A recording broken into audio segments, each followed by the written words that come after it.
All right, Rabbi, say good morning. Good morning, good morning. Let us begin. We have a beautiful daf ahead of us today. A little bit of a continuation of yesterday's sugya, which was an absolutely incredible Gemara as well. And some beautiful new Agada to Sugyas as well, and Amir Tashem some wonderful halacha. Begin by thanking our sponsors, our Talmud Torah sponsors, for the month of Teves, Dovi and Nina Elman, in honor of their daughter Ayelet becoming a bas mitzvah. May she continue to be a source of nachas for the entire family. And our Daf Yomi sponsor for today, Samuel Slomowitz, with continued gratitude and appreciation for all of the meaningful shiurim. Well, so with that, let us begin. Today's daf is Daf Nun 50. We got up to yesterday, Meretz Hashem, Mem Tesam Beis 49b, and we left off at the two dots. V'chein Mishi Yatsa. So remember again, interestingly enough, the Mishnah had another discussion. The second discussion of the Mishnah was in a situation of someone who went ahead and left Yerushalayim. Well, remember, there are two topics in the Mishnah.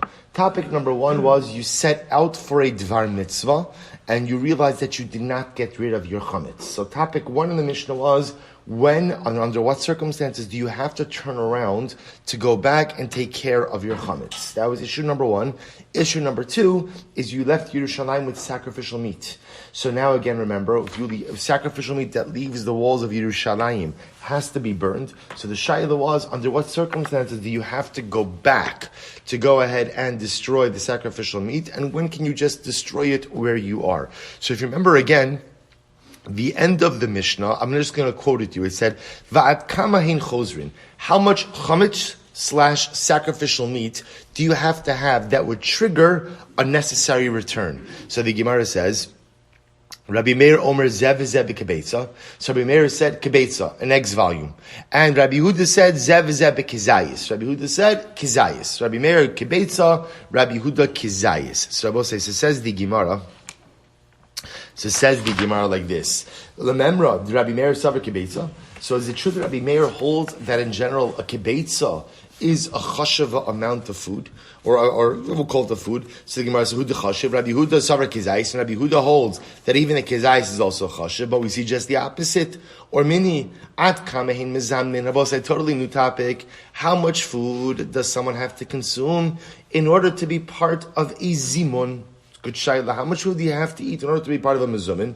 Ad kizayis. So ultimately, again, so the unnamed source over here, unnamed opinion, says kizayis. Now both say, we assume that in general an unnamed opinion is Rabbi Meir. So Rabbi Meir holds a kizayis. Rabbi Yehuda Amar kibetza, and Rabbi Yehuda holds a kibetza. So both say mamish astira. In our Mishnah, Rabbi Meir was of the opinion of kibetza. It's a kibetza's amount of chametz, a kibetza's amount of sacrificial meat that would trigger a return. And Rabbi Yehuda held a kizayis. Yet here by Zimun, Rabbi Meir is holding a kizayis, Rabbi Yehuda is holding a kibetza. What's going on? On Rabbi Yochanan, muchlefes hashit. Rabbi Yochanan says, not a problem, you mixed up the shitas. By Zimun, by Mizuman, again, Rabbi Meir holds a kibetza, and Rabbi Yehuda holds a kizayis, aligning it with our Mishnah. Abai Amar Le'olam Lo Seifoch. No, incorrect. Don't switch the shitas. Hasam b'krai pligi, hacha b'svara pligi. Rabbi says, Abaye, it's two different discussions. One discussion centers on, here by Mezuman, we're going to see the discussion centers on the interpretation of a pasuk. By chametz and karbanos, it focuses on svara, logic. What does that mean? Watch this, it's actually quite interesting. Hasan v'krai pligi, over here by Mezuman, it's an issue of a pasuk. Rabbi Meir sarav achalta zu achila, v'savata zu shtiya. Both say, remember again, the pasuk by benching is v'achalta v'savato v'erachta. So Rabbi Meir holds achalta is eating, savato is drinking, v'achila b'kezai. So both say in general in halacha, when you're looking for a shear of consumption, what's the shear by consumption? What's the shear? A kezayis. Rabbi Yehuda savar v'achalta v'savato achila sheyesh ba svia. Rabbi Yehuda understands v'achalta v'savata. V'savata is a modifier of v'achalta. So v'achalta, what type of eating triggers an obligation for birkas hamazon, and by extension zimun? The type of eating that is v'savata, that satiates, which must be a shear that is larger than a kizayis. What's the shit that's adra b'knei kezayis ve'ezo zubi kebetza? So we'll say, so therefore again the machlokes Rabbi Yehuda and Rabbi Meir by zimun, by mezuman, by how much do you have to eat to join the mezuman is machlokes and a pasuk. Rabbi Meir is saying v'achalta, achila, savata, shtia, an unmodified or unqualified achila is a kezayis. Rabbi Yehuda, no, v'achalta v'savata is one phrase. V'savata is a modifier for v'achalta, and therefore, or I should say, helps us understand v'achalta, what type of achila triggers a birkas hamazon / zimun obligation, the type of achila that satiates, what type of achila satiates, ultimately again, a kibetza. But what about over here? What about by our Mishnah, Bosai? So the Gemara says, Hacha b'svara pligi. Here in our Mishnah, they're arguing on svara. Rabbi Meir savar chazarasa kitumaso. Rabbi Meir says, your obligation to go back is like the shear of tumah. Matum also b'kibetza. Af chazarasa b'kibetza. Just like the shear of tumah by ochlin, ultimately again is a kibetza. Ultimately again, the shear of return, or the shear for which you have to return, is also b'kibetza. Look at Rashi. Chazaraso umidrabanan hi vashir tum aso asmuchuhu v'tumas ochlin b'kibetza. Okay, Rabbi Yehuda savar chazaraso ki isura, top of nun. Rabbi Yehuda holds no. The obligation to return is fundamentally linked to the shear of iser ma isura b'kizayis. But say ultimately again, just like the sheer isra of chametz, ultimately again is bikizayis, and also sacrificial meat. Although we're going to see chametz is really aser b'mashahu, but okay, av chazar also bikizayis. We'll say so. That's the machlokes. Tanya Rabbi Nassan Omer zeh v'zeh b'shtei beitzim v'zeh kishtei beitzim v'lo hodu lo chachamim. Rabbi Nassan says that actually, again, both the amount of chametz for which you are obligated to return, as well as the amount of sacrificial meat you're obligated to return, is the shear of 2 beitzim, but ultimately, again, the chachamim did not agree with that shita. So we'll say, so that closes off this discussion over here. So machlokes Rabbi Meir and Rabbi Huda, we see now in 2 contexts, really in 3 contexts. Number 1, how much do you have to return for chametz, or how much chametz would you have to return for? How much sacrificial meat do you have to return for? And ultimately, again, how much must you consume in order to go ahead and be part of a mezuman? The Gemara's Havamina was all 3 of these machloksim are linked. Kamash Malon, they are not. Right? Ultimately, again, by Pesach and by Karbanos, it's really a machlokis and svara of logical arguments. By Zimun, ultimately, it is a discussion regarding interpretation of the pasuk of V'yachalta v'savata. Incredible. So we'll say, so the Gemara says as follows. V'haya bayamahu. So we'll say this is actually quite beautiful. In the next couple of lines, the Gemara is going to be interpreting psukim from Zechariah. Now, the v'haya bayamahu, it will be in those days, is a reference to the Messianic era. So Zechariah is describing the Messianic era. This is actually quite beautiful. V'haya bayamahu. It'll be in those days. Lo yiyeh or yakrus v'kifa'u. So we'll translate these words to the best of our ability. Then we're going to rely on the Gemara to go and really translate it for us. It'll be in those days, lo yiyeh or yakros. Ultimately, again, the light will not be yakros. Now, yakros, if you look at Rashi, yakros sekifaon, aidi de'ayri b'Yushalayim b'yitzias shara diktani chem mishiyatzim Yushalayim.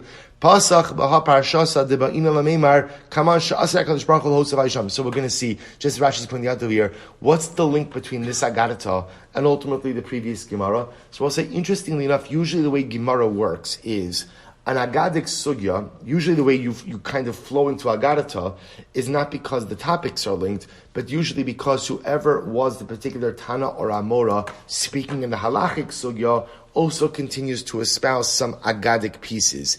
In this context, interestingly enough, the common denominator between the Gemara and the Agadata is Yerushalayim.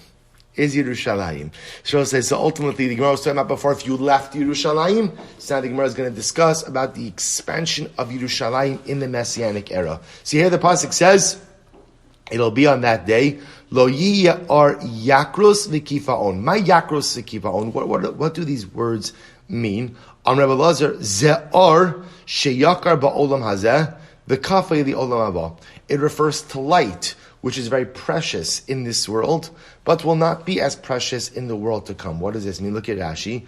Or sheyakar ba'olam hazeh, kishechama me'ira bigvurasa va'ora gadol osa or chashev yakar shela yekafoi v'kala olam haba. But say, when the sun is at high noon in this world, the sun is brightest. So that light that looks brightest now in this world will pale in comparison to the light that will be part of the world in Yemos HaMashiach. Rabbi Yochanan says, no, it refers to something else. This is incredible. Elu niga'in va'alos, sheyikarin hein ba'olam hazeh. This refers to the sugyas of niga'im and alos. We'll say niga'im is saras. Alos is the halachos of tumah. The sugyas of saras and tumah, which are yakar, which are very difficult in this world. Ukifuyin hein li olam haba. They will become easier in the world to come. So we'll say the idea being that in the Messianic era, even the most complex sugyas of halacha, of Torah, will be much easier to comprehend. Something incredible to look forward to. We'll say, can you imagine when Mashiach comes, we're going to get to a sugya of Tumah and Tara in Daf Yomi, and we're going to be like, yes, right? Incredible, as opposed to what happens now. No one likes to say it, but that's the first thing you do when you get to a Tumah Tara sugya. How many pages, right? Right? Let me look ahead. So can you imagine this? When Mashiach comes, there's going to be such a great light.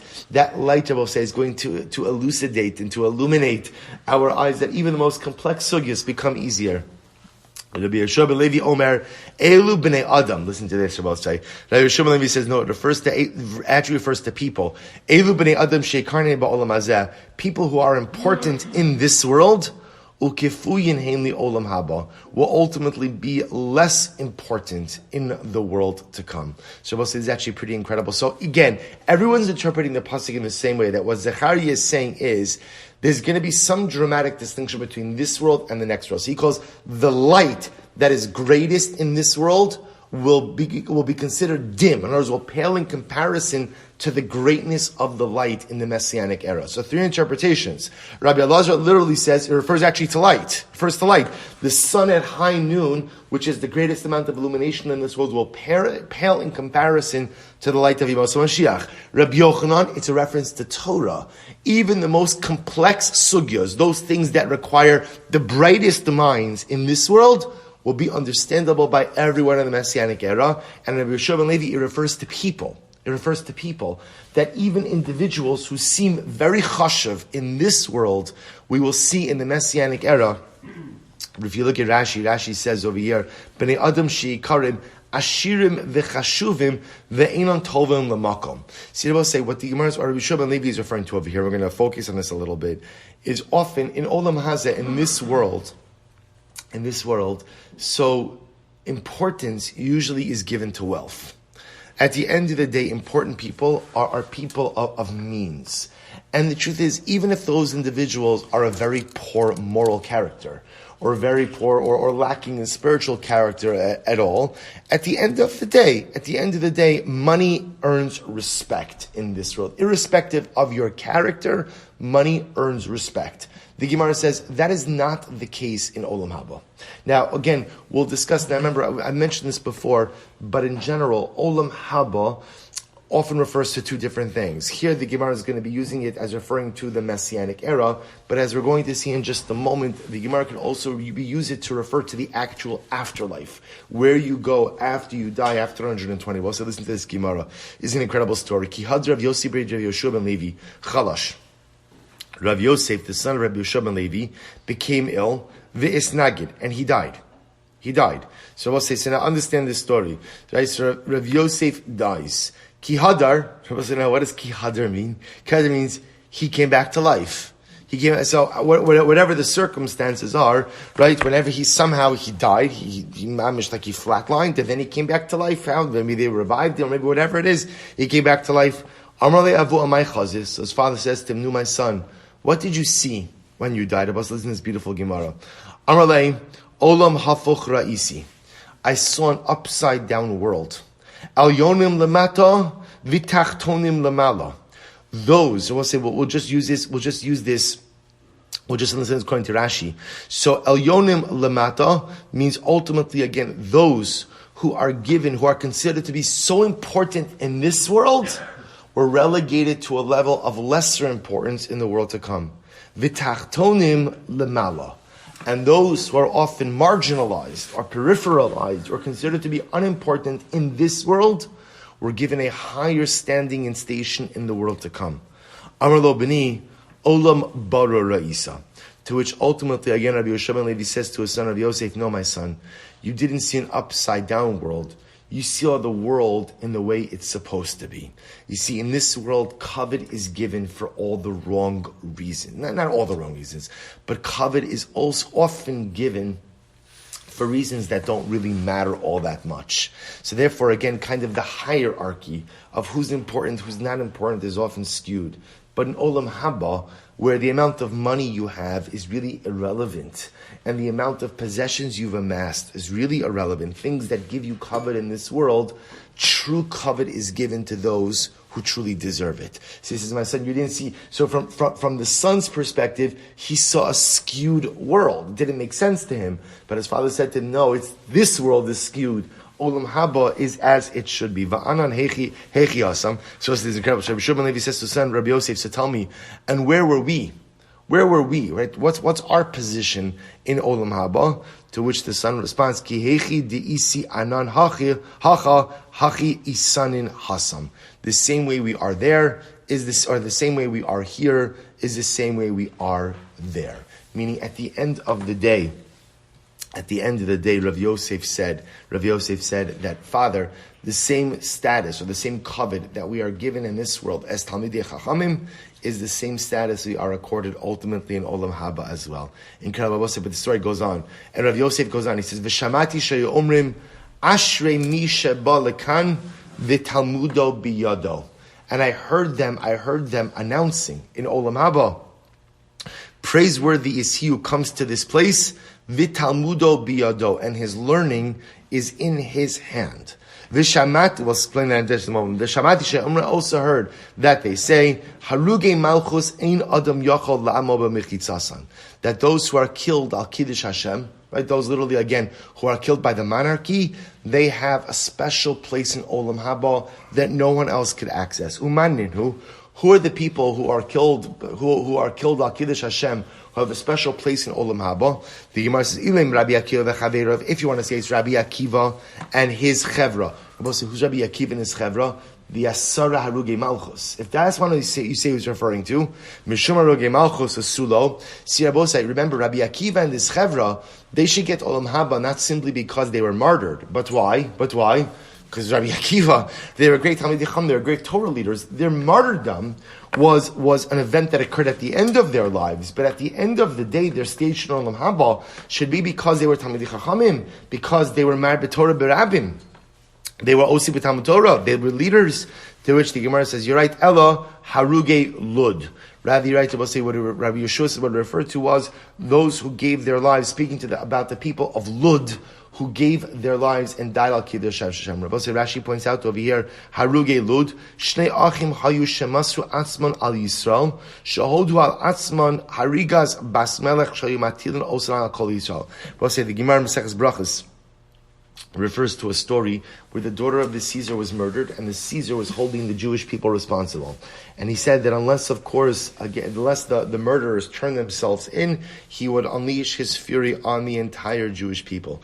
2 brothers from the city of Lud took responsibility for the murder, even though, of course, they did not commit it. So the Gemara says they were executed, but ultimately, again, they saved Klal Yisrael. So Rabbi Yeshua says, I heard that people like that who die al Kiddush Hashem, ultimately there is a place in Olam Haba that is reserved for them that is above and beyond anything else. So let me spend a moment just focusing on this incredible Gemara, where the Gemara, Rabbi Yosef says, I heard that they said, Ashrei mi sheba lekan v'talmudo biado.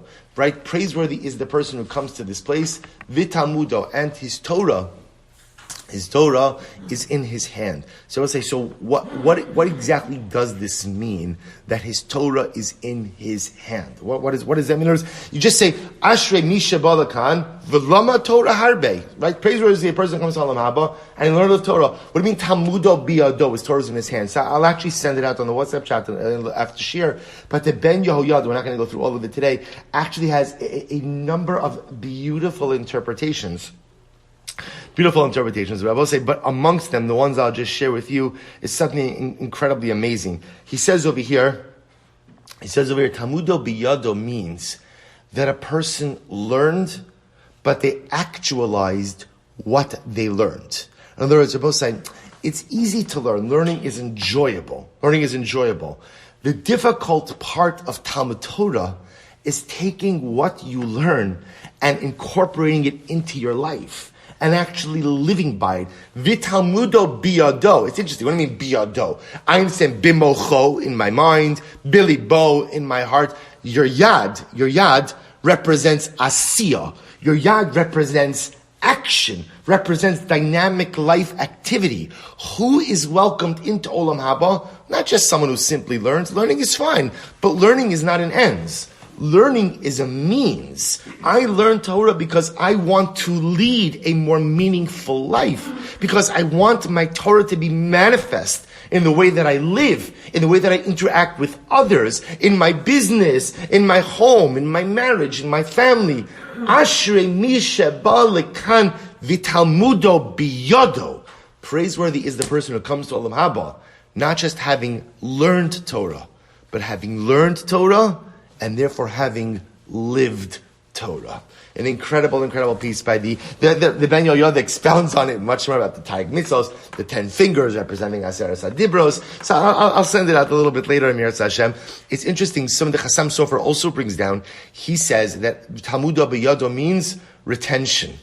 That praiseworthy is that, which is not really like a good shot to give in a Daf Yomi shir. But Lamaisa, he says that it's so important. It's so important. I will say now again. I think they're really saying the same thing. Because is that true? Does Rebbeinu Shalom really judge us based on retention? That doesn't. Let's say a person forget about Daf Yomi and move at a fast pace. Not everybody has the same intellectual capacity, right? Retention is a specific trait, and not everybody has that. And it can be that Akash Baruch Hu, but again, I'm both saying it could be that the Chassam Sofer is saying the same thing as the Ben Yehoyada. What does it mean to retain something? See, I both say sometimes, like you hear something, goes in one ear, goes right out the other ear. The goal of Torah is that you retain it. What does retain it mean? Lav dafka that you could go ahead and recite the Shakla of Atariya. But retention means I take what I learn in Shir and I retain it as I go through life. It can't be that HaKadosh Baruch Hu says, "No, tell me, well, what did it say on Pesachim Daf Mem Tes? Tell me the Shakla, the Tailich, and Olam Haba." No, B'yodo retention means I took what I learned and I retained it in the journey of life. I didn't allow my learning to be something theoretical, something abstract, something that's great for 1 hour of my day, but has no impact on the rest of my life. Ashrei misha ba lekan v'talmudo biyado. Kadosh Baruch Hu says, welcome to Olam Haba. And all I want to see is that you didn't just learn, but you lived what you learned as well. Incredible. So the Gemara goes weiter. So continuing now that we started speaking about Mashiach, so Zechariah continues. Bayomahu ye'al matzalos hasus kodesh laHashem. So the Gemara says, or it says in Metzilos, it'll be on that day that the Metzilos hasus, the Metzilos of the horse, will be kodesh laHashem. My Metzilos is what does that mean? Metzilos hasus. Amrei b'Shimon Levi aseret Kodesh Baruch Hu lo osef Yerushalayim ad she'hasus ratz umatzil. Ultimately, again, Kadosh Baruch Hu will expand the boundaries of Yerushalayim to the point that literally, again, a horse will run and cast a shadow. And what that means is as follows. A shadow throughout the day is either to your right or to your left, like Rashi explains. Except at midday. On midday, your shadow is, if you're a horse, it's right underneath you. Right? In other words, the horse casts a shadow. So the idea the Gemara is saying over here is that when Mashiach comes, Kadosh Baruch Hu is going to expand Yerushalayim so much that the horse will gallop from morning until noon, and it will still be in Yerushalayim. Which Rabbi means the territorial area of Yerushalayim will just expand. Rabbi Elazar Omer Kol Motzil Shetol Nusus Be'inav Yeh Kodesh LaHashem. Rabbi Elazar says what it means is that in the Messianic era, all of the ornaments that people normally hang on their horse, ultimately people will consecrate to Hashem. Rabbi Yochanan Amar Kol Biza Shebozes in Yisrael Atsha Shasos Ratzu Matzil Yeh Kodesh LaHashem. Rabbi Yochanan says again, all of the treasure that Klal Yisrael goes ahead and acquires in one day from the Gentiles surrounding them, from the time that it takes the horse to gallop from the morning to the afternoon, will be given to Hashem.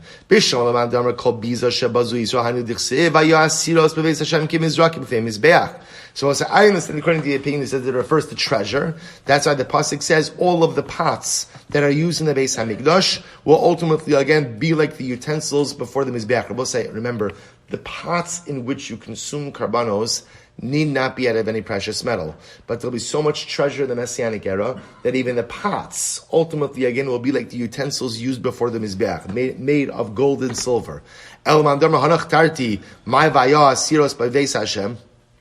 But according to the first two opinions who interpreted the pasuk, what is the meaning of this pasuk? Milsach risi kamar. Rather, again, according to those first two opinions, this second part of the pasuk is going to express a new theme. Dematiri Yisrael umisnadvi umaisi. That in the Messianic era, Klal Yisrael is going to be rich. Baruch Hashem is going to be a wave of wealth. A wave of wealth. Ultimately, again, in the Jewish community, in the Jewish people, and they are going to be generous. Ultimately, again, with their wealth in the basement. Shabbos, I'll just tell you something interesting. You know, we live in incredible times. And one of the things that I've always found so amazing is we are living in times of unprecedented Jewish affluence, which is really an incredibly amazing thing. Of course, there is still poverty and there is still incredible needs. I would say, but when you look at the affluence and influence of the Jewish people today, it's something very Mishunadik. It's something really incredible. And the tzedakah that's being done, and the incredible things, it's really, when you see these Gemaras that speak about the signs of the Messianic era, and you begin to see some of these same things present in today's age, it's very exciting. So the Gemara goes weiter. I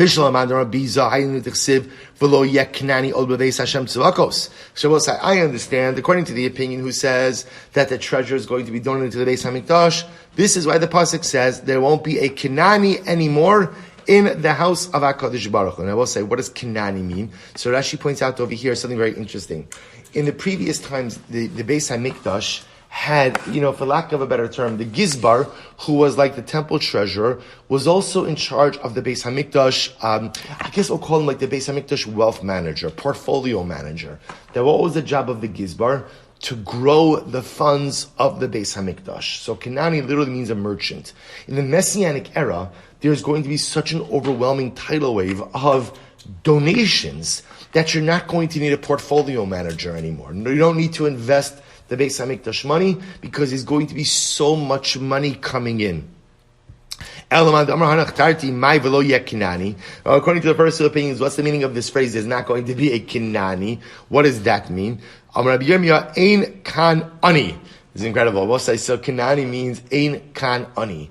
There will be no poor people in the Messianic era. Isn't that, can you think about that for just a moment? Imagine no poverty. Imagine no poverty. Imagine what that means. That Baruch Hashem, everybody has what they need, and no one is stricken by poverty. I want to point out just something very interesting. Remember, this goes both ways. Because when you see, there's a strong common theme of, like the Gemara said, that the sugyas of Olos and Nagam are going to become easy. There's no poverty. So I'll say, understand, it's a little bit, it cuts both ways. What do I mean? On one hand, it's beautiful. On the other hand, it also paints a picture of a Messianic era that doesn't really have schar va'onesh. That there really is no reward. Because also, think about this, the Gemara says, the power of having aniyim is that it gives those who have an opportunity to give. Which means if there are no aniyim, there are no opportunities for tzedakah. The fact that there are hard sugyas in Gemara gives us an opportunity for amelus, to push ourselves. If there are no more hard sugyas, then what? Then ultimately, again, there's no schar for pushing myself. So I just want to point out that as exciting as all of this is, there is a certain loss. In other words, I will say, when Mashiach comes, you're locked in. Whatever you've amassed in the pre-Messianic era, that's the schuyos you have. But once Mashiach comes, it appears many of the opportunities that we have day in and day out for tzedakah, for chesed, for amelus batorah, those opportunities are lost, which tells us something very important. Mashiach, Emeretz Hashem, B'sha'at tov Masachos, is going to come any day now. And how important it is for us to grab our opportunities every day. You have an opportunity for tzedakah, grab it, because when Mashiach comes, according to Gemara, at least over here, those opportunities might not be here. You have an opportunity to push yourself in your Torah, to push yourself in your spiritual growth, grab it. Because once Mashiach comes, those opportunities are not going to be here. And if Eliyahu Hanavi comes today, which is an absolute possibility, Eliyahu comes today, and Mashiach comes tomorrow, it turns out that today was my last opportunity to give tzedakah, and today was my last opportunity to push myself in the realm of spiritual growth. So how careful we have to be to take advantage of these opportunities each and every day. Because once Mashiach comes, at least some of these opportunities will no longer be available to us. So incredible. So the Gemara goes weiter. How do you know that Kanani? Right? I will say now, the Gemara is also interpreting the word Kanani to mean merchant. How do you know that Kanani means merchant? So the Gemara says, this is incredible. So the pasuk says, Vayar Sham Yehuda bas ish Kanani, ushmo Shua. Yehuda saw a woman, the daughter of a Kanani, whose name was Shua. So the Gemara says, my Kanani, what does this mean that and Yehuda married her? Right? Yehuda married her, he had 3 sons with her. So we'll say, so what does this mean ultimately again, that he married a daughter of a Kanani? My Kanani, even a Kanani mamish, if you want to say it's really a Kanani, Efshar ba Avram v'Yisras Yitzchak, ba Yitzchak v'Yisras Yaakov, v'Yehuda Azal v'Nasar. We'll say this is incredible, by the way. We'll say, I have to tell you, it's Chatani Maski. I don't think any of us give any thought to this when we read the pasuk. We assume that Yehuda married a Canaanite woman, because who else was there to marry? So the Gemara says, how could that be? If Avram told Yitzchak, you can't marry a Canaanite woman, Yitzchak told Yaakov, don't marry a Canaanite. Now Yaakov's kids are going to marry Canaanite women. So the Gemara says, Ela Amar B'Shimon ben Lakish bas Gavra Tagra. Kanani doesn't mean a Canaanite. Kanani means a merchant. A merchant. Dichsev. Kinan biyado me'oznei mirma. We always say, "Hacha asher sochara sarim kinana nechbedi ars." We'll say pretty incredible. So the Gemara says. So again, according to this interpretation, when it says in Kanani that when Mashiach comes, there's not going to be a Kanani in Beis Hashem, means one of two things: either there's going to be such a voluminous amount of donations that there's not going to have to be a portfolio manager, Kanani, a merchant who engages in commerce on behalf of the Beis HaMikdash, or other possibility is, Kanani, it means what? Or it's a contraction for, Ein Kan Ani. No more paupers. No more paupers when Mashiach comes. Incredible. Vayash on the Melech HaKol Aretz, Bayomo Yeh Hashem Echad U'Shmo Echad. So we'll say again, the Gemara goes weiter. Quoting now, from again, the Pasuk in Zechariah. We'll say, you know what's incredible? In one daf, in 20 minutes, 33 minutes, of Daf Yomi, most of us have learned more of Zechariah than we've learned in our entire lives. It's incredible. It's absolutely incredible. So the Gemara says, V'haya Hashem, and these might be the only 3 psukim of Zechariah we ever learned in our entire lives. The Gemara goes like there, V'haya Hashem l'melech ha'kol ha'aretz, Bayomo yeh Hashem echad u'shemo echad. So we'll say, so the pasuk says, V'hayash l'melech ha'kol ha'aretz, and Hashem will be the melech, the king, over the entire land. Bayomahu, on that day, Yeh Hashem echad, Hashem will be one, u'shemo echad, and his name will be one. First Gemara says, what? Atu ha'idna lav echadu? What does it mean on that day? Now we'll say, obviously, there's also a reference to the arrival of Mashiach. When Mashiach comes, Hashem will be one. First Gemara says, really? What about now? Now Hashem isn't one. So we'll say this is beautiful. This world is not like the world to come. And Abba says, so once again, I just want to point out the ambiguity that Chazal utilize with this lashon of Olam Haba. Is Olam Haba the Messianic era? Is Olam Haba represent where we go ultimately after you die after 120? And the answer is yes, right? The answer is yes. We'll say, so again, it's both. You see now from the context over here, Zechariah is talking about the Messianic era. Zechariah is talking about the Messianic era. So you see, therefore, contextually, when the Gemara is over here, Olam Haba is a reference to the Messianic era. Now the truth is, it can also refer, the topics here could also relate to what we'll call Olam Haba, where you go after you die. But you'll see, the Gemara says, listen to this. This is incredible Gemara. Rabbi Acha Bar Chanina says, this world is not like the world to come. Olam hazeh abasoros tovos mavarich barach hatov ha'meitiv. Shabbos say, in this world, a person says, on good things, a person says, hatov ha'meitiv. Hatov ha'meitiv, right? Shabbos say, again, in this world, when you see something good, you say hatov ha'meitiv. Va'abasoros ra'os omer barach dayon ha'emes. And I will say for bad things, or what a person perceives as bad things, they say, Hashem, you are the true judge. I accept it, but I'm not happy with it. The Olam Haba, Kulo HaTov HaMeitiv. Both say in the Messianic era, everything that happens, both the things that appear good and the things that don't appear good, will make the Bracha HaTov HaMeitiv. Rabbi say this is all part of the same motif. That in the Messianic era, there is a sense of understanding, and intellectual and spiritual illumination and enlightenment, that I see the world for what it is. In this world, I see that there are good things and there are bad things. Good things happen, Atov HaMeitiv. Bad things happen, Dayana Emes. Rabbi said Dayana Emes is a Maila also. The ability to accept the judgment of HaKadosh Baruch Hu, even if it hurts, is an incredible level. But that's because I perceive that there's good and bad.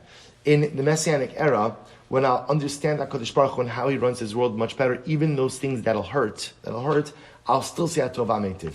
Because ultimately, again, I'll still see the good in it. Which Rabbi also tells you something amazing. That what's going to happen in the Messianic era? Stuff that hurts. Right? It's incredible. It's like this incredible balance that on one hand you see this incredible the wealth and income, and all this other stuff, but yet again, the world will still go on, people will still die. It appears that maybe there'll even still be tragic events, but Lamaisa, I'll understand them through a lens of divine kindness. In this world, I see divine kindness, but I also see divine harshness, or what I perceive as that. In the Olam Haba, everything will be perceived through the lens of Hatov v'Hameitiv. So I just tell you also, this is, in general, the chiluk between, why does it say Hatov v'Hameitiv and not Shechianu? So remember, again, both on a very simple level, Shechianu is a bracha that's recited when something good happens for you. Hatov v'Hameitiv is a bracha that is recited when it's good for you and good for others. In fact, Rav Hershel Schachter, Shlita, paskin that when one receives the COVID vaccine, that halacha l'maisa one should make the bracha of hatov v'hameitiv. That's how you paskin. Again, other poskim are a bit more reticent to say that a person should make a bracha, but why hatov v'hameitiv? Again, it will say it makes a lot of sense. A person receives the vaccine, it's not just good for you, the person who is receiving it, but it's good for others as well. It's an interesting halacha l'maisa application of this. Okay, ushmo echad, my echad. So what does it mean? His name will be one. So the Gemara says, ata idna lav shmo echadu. And what now? And now his name is not one. In other words, we'll say, why only one now? In other words, I'm sorry, why would his name be one of the Messianic era? Isn't his name one in the future as well? I'm sorry.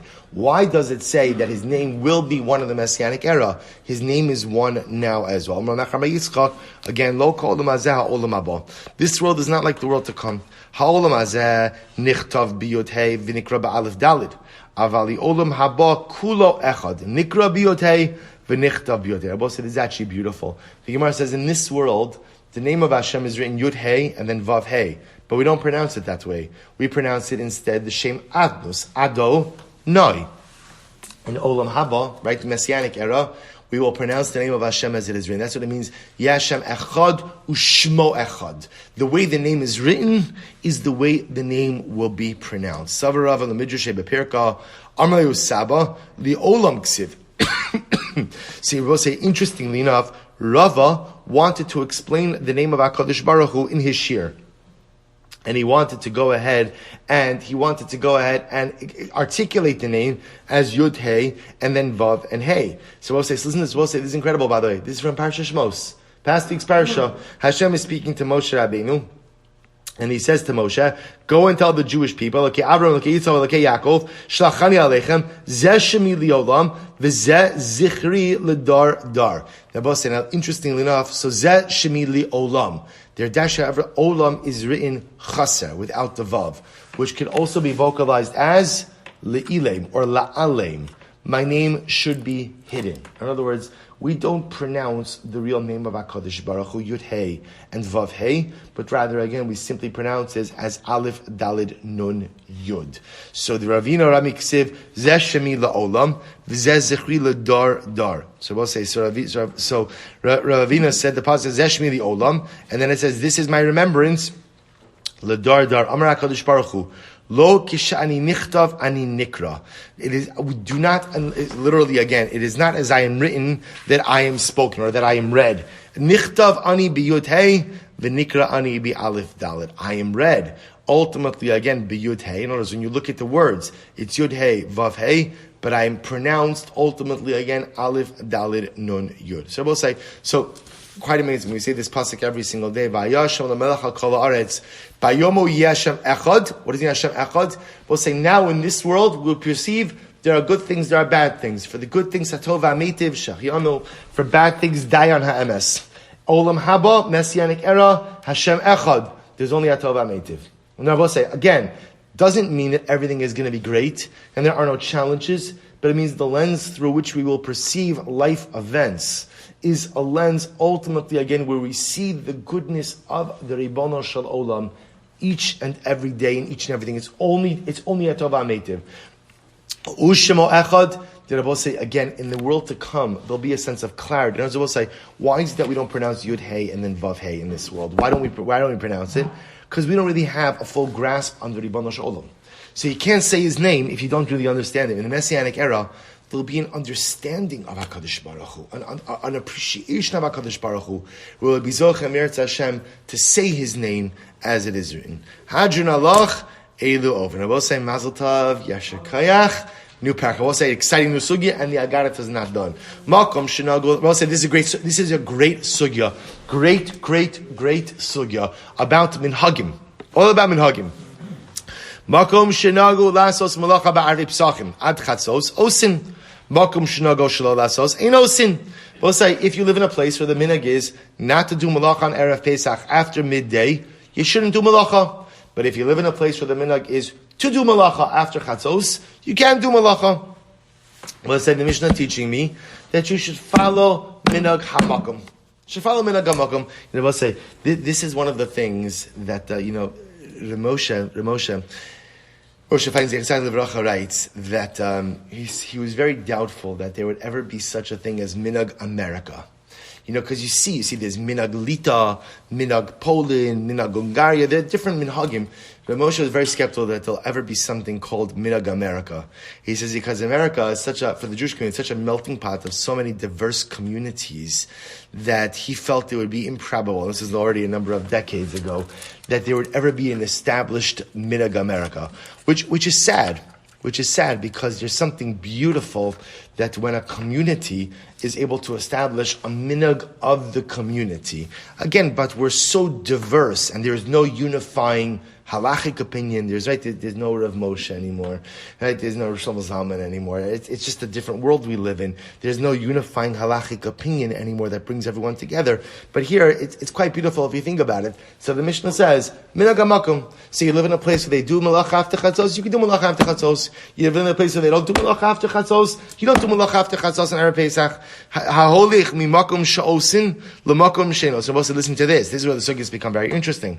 If you go from a place where they do malacha after chatzos on Erev Pesach, and you go to a place where they don't do malacha after chatzos on Erev Pesach, oh, mimakom shein osin lamakom she'osin, nostin alav chumrei makom she'yatzim misham, v'chumrei makom shalach l'sham. Supposed to listen to this. If you have your own minhagim, and you go to a place ultimately again that has different minhagim, so essentially what ends up happening, you get the chumras of both places. Because also we're going to see the incredible importance of blending in where you go. blending in where you go. We'll say very, very important yisod. Now, how this actually manifests itself, we'll see in the Gemara. But again, if you go to a new place, you essentially take the chumras of your point of origin and the chumras ultimately again of where you go. But this happens to be a very important sugya of taking your minhagim with you wherever you go. Which is why, for example, the Rose said this contemporarily, this is a very big discussion about those who go to Eretz Yisrael, those who live in Chutz La'aretz, but go to Eretz Yisrael ultimately for Yom Tiv. Do you have to keep Yom Tiv Sheni or not? So it's a major machlokes aposkim. But again, we'll actually explore that sugya a little bit. But embedded in that sugya is the notion that Yom Tiv Sheni is minhag avosenu biyadenu. It's a minhag / halacha for bnei Chutz La'aretz, and it appears that wherever you go, you take your minhagim with you. Again, it's much more complicated than that, but we'll see. But I just want to point out what's exciting about this is that discussion is this Mishnah. That discussion is this Mishnah. Amud Beis. And Abosai, you should not go ahead and deviate from the minhag makom. You should not cause machlokes. Excuse me.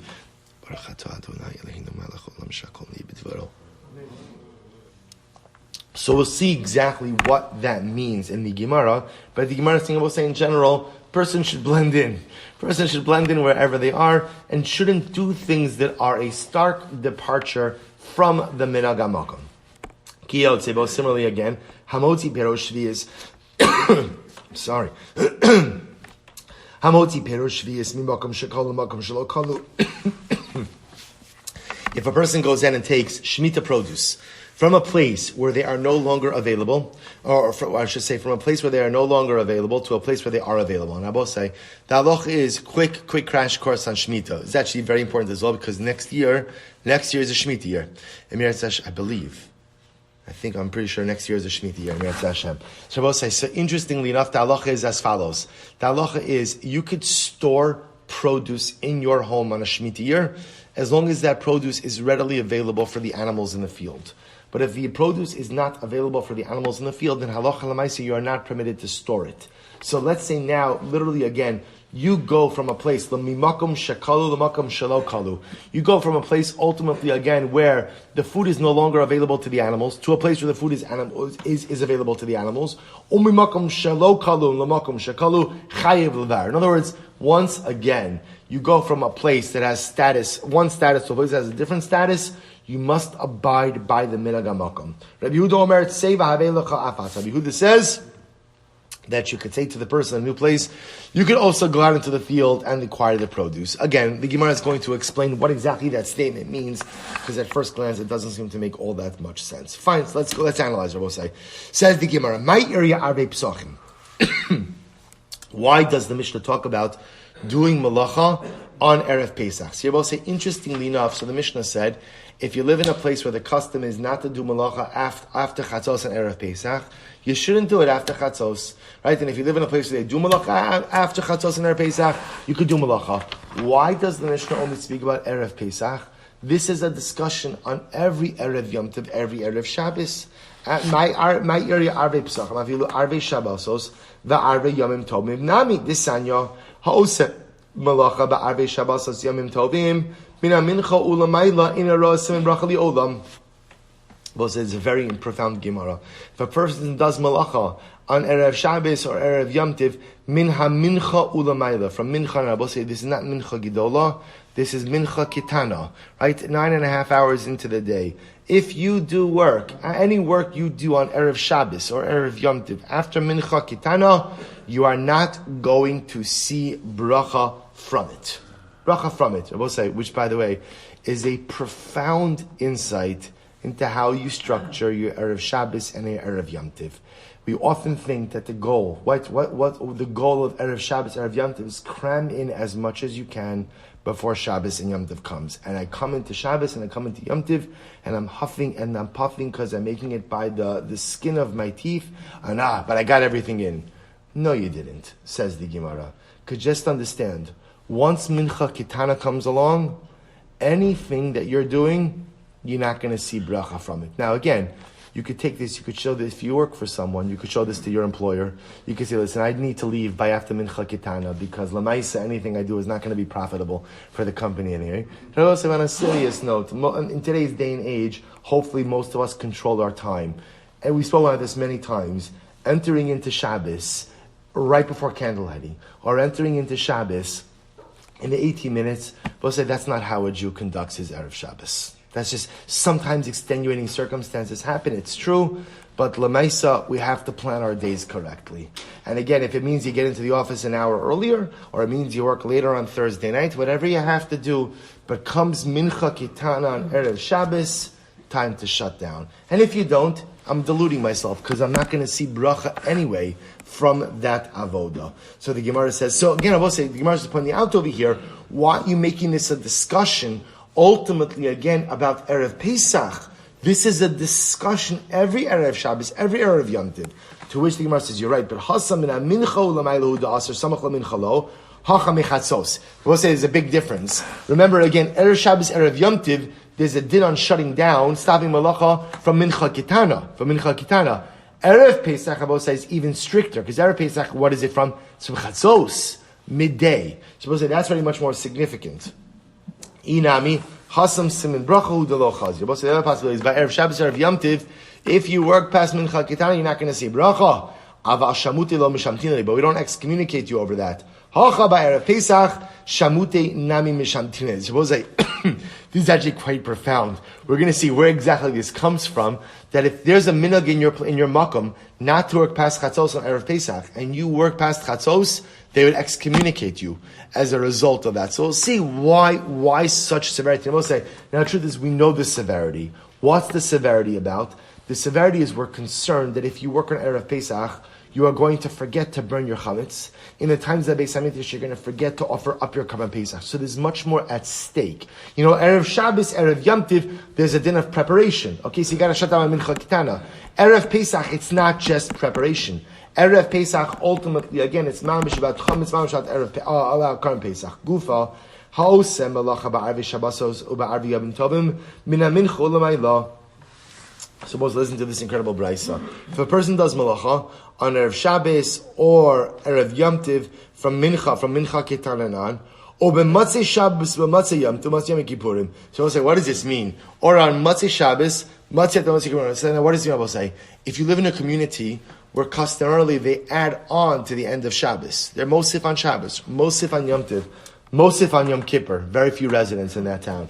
Right? They'll say, mosif on Yom Kippur, and you break with the minhag hamakom, or b'chol makom sheyesh sham nidnud avera, or any situation about say where you're in violation of minhag hamakom, and therefore there's some element of avera, la'asuyei tanis tzibur, ein ro'es simin bracha li'olam. They will say, so again, if halacha l'maaseh you live in a place where ultimately they don't work after a certain point, Erev Shabbos, Erev Yom Tov, Matzei Shabbos, Matzei Yom Tov, Matzei Yom Kippur, tiny Sira public fast days, and you break with minhag hamakom, and you go out and you do work, just know you're not going to see bracha from that work. Not going to see bracha, which I will say is profound on so many levels. First thing I will say, what the Gemara is teaching us is, in general, if your parnasa comes at the expense of your ruchnius, just know you're not going to see bracha from that. Again, I have to work and I have to work hard and I have to put in long hours because right? We all live with the klal of Adam Rishon.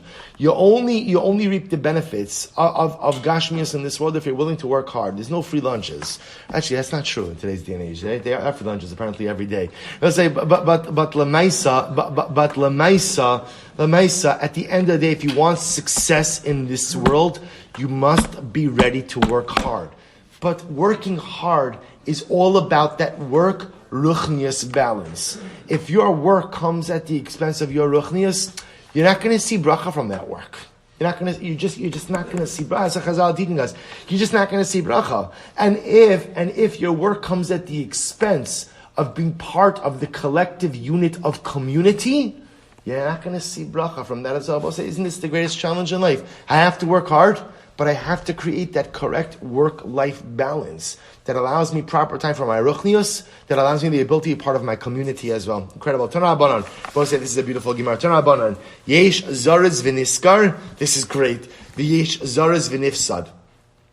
I both say there are sometimes, now Zarez means zrizos. Zrizos. Alacritus. Gavi, is that a word? Alacritus?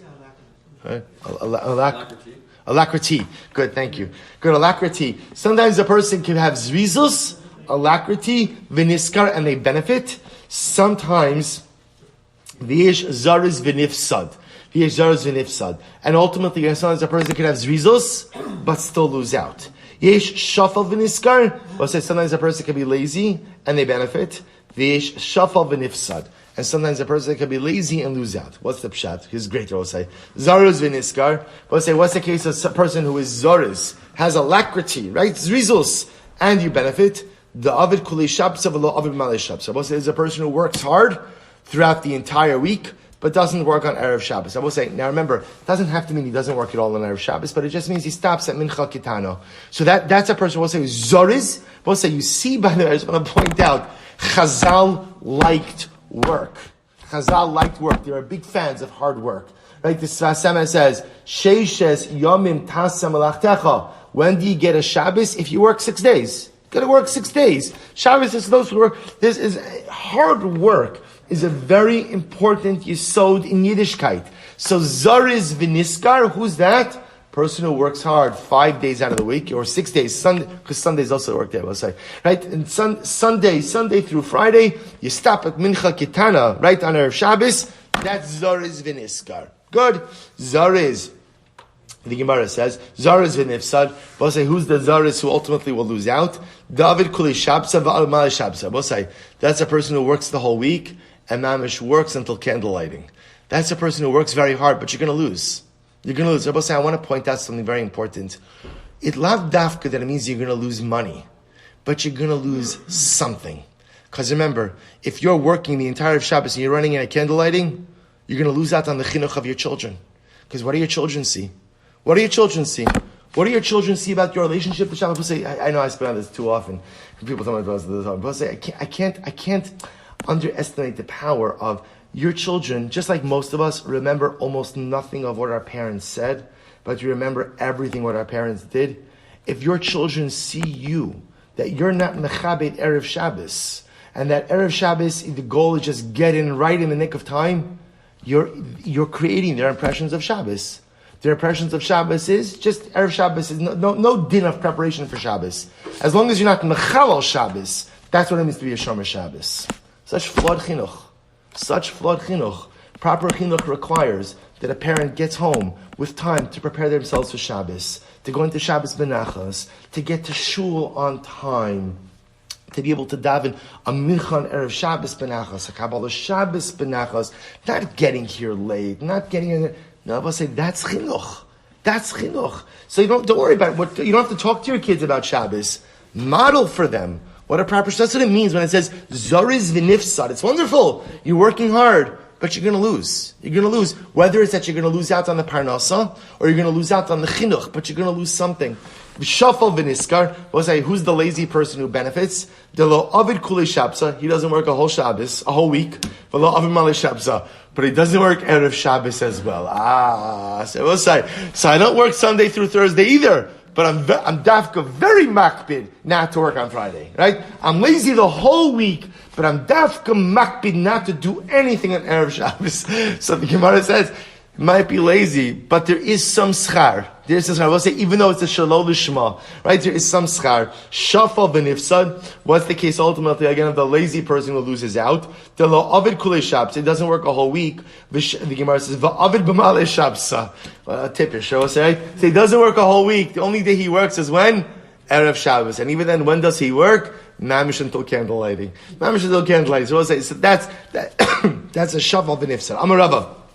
Rava says, Hani nashi de mechuza. These women of mechuza, afa gavdalo avdin avideta b'malei shabsa, mishum mefankusa hu dahal kol yom enami lo ka'avdan, afilu hachi shafa v'niska karina bei. So I'll say, so Rava gives an example. The women of mechuza, who were mefunakot, they were very delicate women, and therefore they don't work on Erev Shabbos. Now, both say, now the truth is, they don't just not work on Erev Shabbos, they also happen not to work the rest of the week as well, right? They just don't work. Nevertheless, Rava says they still receive schar for the fact that they don't work on Erev Shabbos. So we'll say that's the shafal v'niskar. A person could be lazy and still benefit because l'mais, again, at least on that. So we'll say, see again, you get rewarded for something shalosh. We'll say one more line. Rava ramik siv ki gadol ad shayin chasdecha, uksiv ki gadol me al shayin chasdecha. So we'll say the one pasuk says, your chesed Hashem is incredible. Ki gadol ad shamayim. The chesed of Hashem goes up to the shamayim. And the second pasuk says, Ki gadol me'al shamayim chasdecha. The chesed of Hashem is from above the heavens.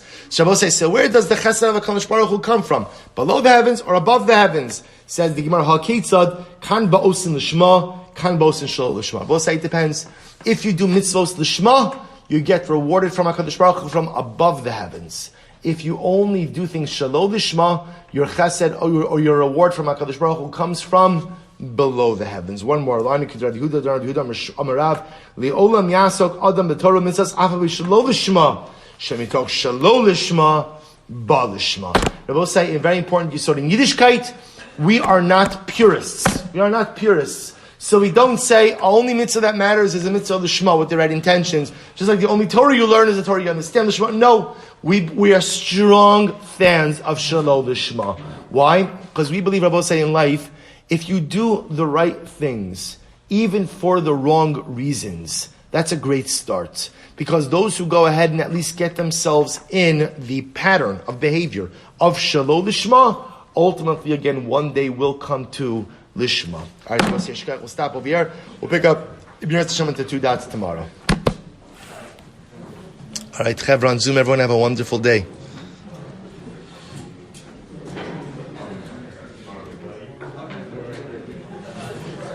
So really, Rabbi, our Shabbos should be after Kitana. We should be finished preparing for Shabbos. Prepare for Shabbos. Ready for Mincha Kitana to go in.